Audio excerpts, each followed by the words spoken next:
Bismillah. Alhamdulillahi Rabbil Alamin. Salatu wassalamu ala Rasulillah ma ba'd. Allahumma nas'aluka ilman nafi'an wa rizqan thayyiban wa amalan mutaqabbalan. Allahumma faqqihna fid din wa 'allimna ta'wil. Assalamualaikum warahmatullahi wabarakatuh. Alhamdulillah, kita melanjutkan pertemuan kali ini, namun berbeda dengan biasanya. Biasanya kita mengkaji tentang hal-hal yang semestinya kita ketahui dalam memasuki Ramadan di ba'da maghrib, dan sekarang kita mempelajarinya di ba'da salat subuh sebagaimana yang diperintahkan oleh ketua masjid kita.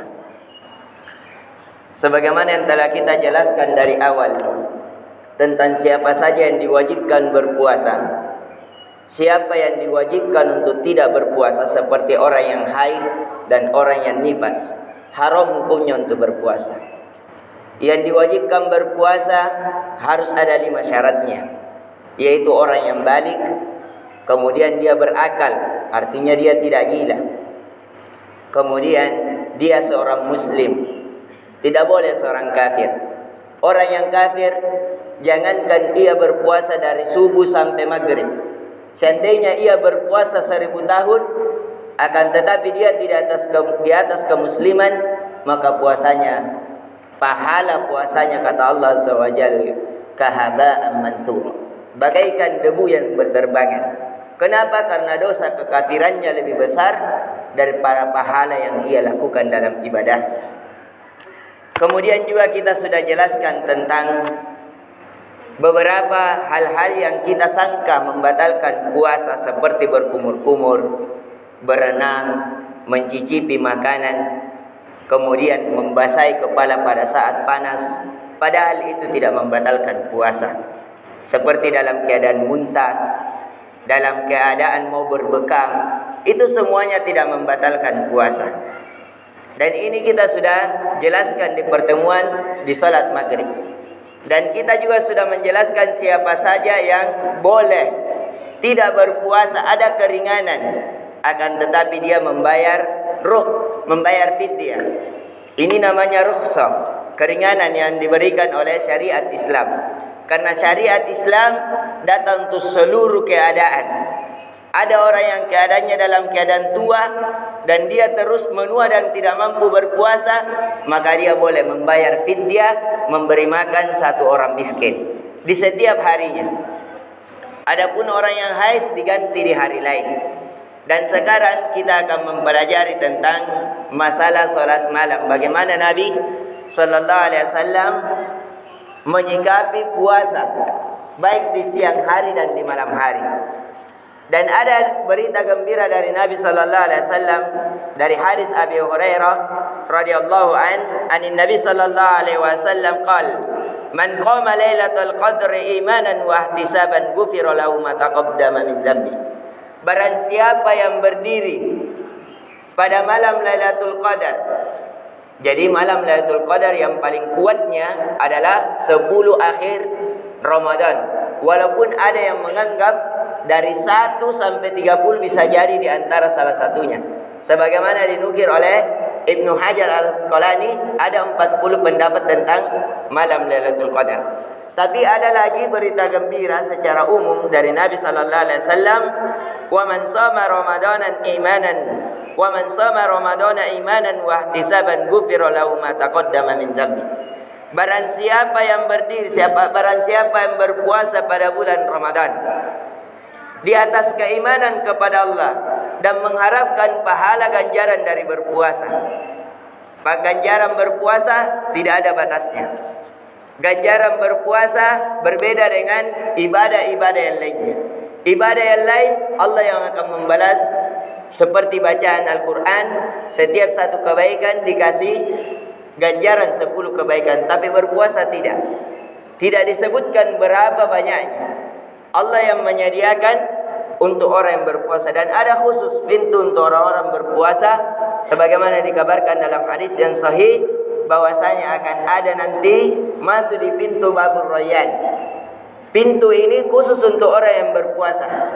Dia akan memasuki bagi orang yang berpuasa dan tidak bisa keluar, dan orang yang di luar tidak bisa masuk kecuali orang-orang yang sering berpuasa. Kata Nabi sallallahu alaihi wasallam, "Ghufira lahu ma taqaddama min dzambi." Siapa yang berada di atas puasa mengharapkan pahala dan di atas keimanan kepada Allah, maka diampuni segala dosanya. Mulai dari dia balik sampai ia berpuasa pada hari ini. Misalnya dia sekarang hari ini di umur 35 tahun. Baliknya umur 15 tahun. 20 tahun ini berapa banyak dosa yang dia lakukan di siang dan malam hari. Berapa banyak dosa pandangan, dosa pendengaran, dosa betikan hati, dosa genggaman, dosa langkah, dosa ucapan. Itu semuanya diampuni kalau ia melakukan puasa di hari ini di atas keimanan dan harapan agar Allah mengangkat derajatnya dan diampuni dosanya. Maka dari itu yang paling pertama kita mengajak di hari ini, karena puasa adalah ibadah, maka hendaknya kita beribadah di atas puasa ini, di atas keikhlasan kepada Allah. Agar apa? Allah mengangkat derajat kita, memasukkan kita di pintu, khusus pintu untuk orang-orang yang berpuasa dan mengampuni dosa kita. Kita akan memasuki sekarang pembelajaran selanjutnya, yaitu pembelajaran salat malam. Salat malam ini ada beberapa namanya. Kalau dilakukan di awal malam sebelum tidur namanya qiyamul lail. Semua ini yang kita lakukan dari ba'da isya sampai memasuki subuh itu namanya qiyamul lail, yaitu orang yang berdiri di malam hari. Dalilnya dalam surah Al-Muzammil. Kata Allah Azza wa Jal, "Ya ayyuhal muzammil qumil laila illa qalila." Wahai orang yang berselimut, siapa Nabi kita sallallahu alaihi wasallam? Qumil laila illa qalila. Berdirilah engkau di malam hari. Ini dalil. Nisbahu awinkus minhu qalila. Entah di sebagian malam atau lebih sedikit dari itu. Jadi solat malam dari ba'da isya sampai subuh namanya qiyamul lail. Tapi kalau seseorang yang tertidur kemudian terbangun melawan hawa nafsu untuk tidur, untuk bangun, ruku dan sujud kepada Allah, namanya tahajud. Jahada yujahidu itu artinya orang yang bersungguh-sungguh melawan hawa nafsu. Hawa nafsu mau tidur untuk terbangun, tunduk, ruku dan sujud kepada Allah, maka ini orang dikatakan orang mujahadah. Orangnya mujahadah, tapi sifatnya tahajud.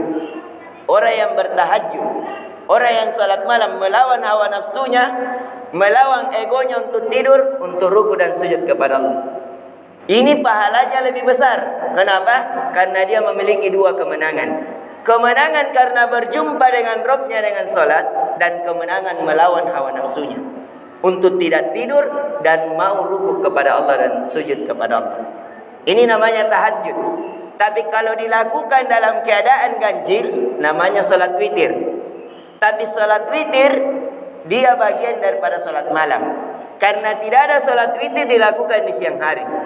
Ada pendapat sebagian ulama, sebagaimana pendapat Imam Abu Hanifah, bahwa salat witir di siang hari adalah salat maghrib. Tapi ini pendapat menyalahi dari kebanyakan para ulama, maka pendapatnya tidak dianggap. Jadi witir di siang hari adalah salat maghrib yang beliau anggap. Tapi ini tidak benar, karena witir tidak ada salat witir kecuali di malam hari. Ini karena beda witir dan maghrib. Witir masuk dalam ibadah sunnah, sedangkan maghrib masuk dalam ibadah yang wajib. Pelaksanaannya berbeda.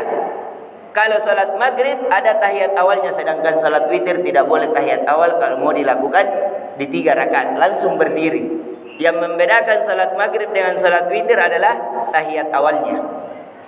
Kemudian kalau dilakukan di Ramadan ada nama khusus lagi, namanya salat tarawih. Salat tarawih ini ada yang membantahnya bahwa ini adalah perkara baru dalam agama. Jawabannya tidak.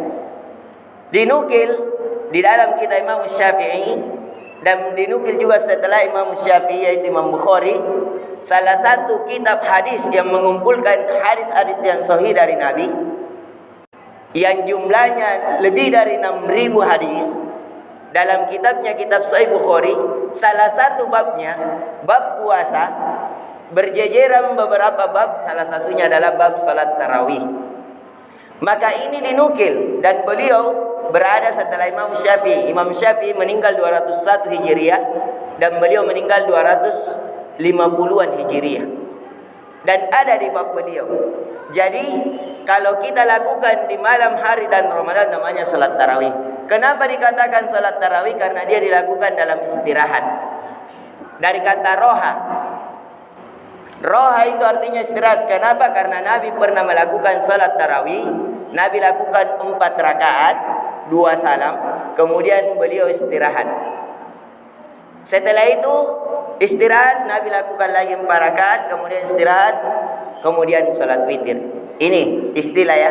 Jadi yang jelas kita pahami dulu bagaimana pelaksanaannya, insyaallah kita jelaskan di pertemuan selanjutnya, bahwasanya salat malam yang dilakukan di malam hari Ramadan namanya salat tarawih dan dilakukan 222 kemudian ditutup dengan witir.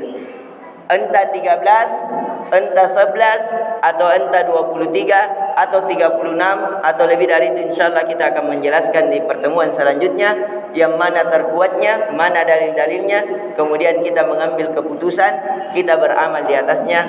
Semoga bermanfaat.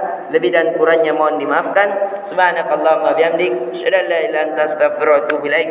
Assalamualaikum warahmatullahi wabarakatuh.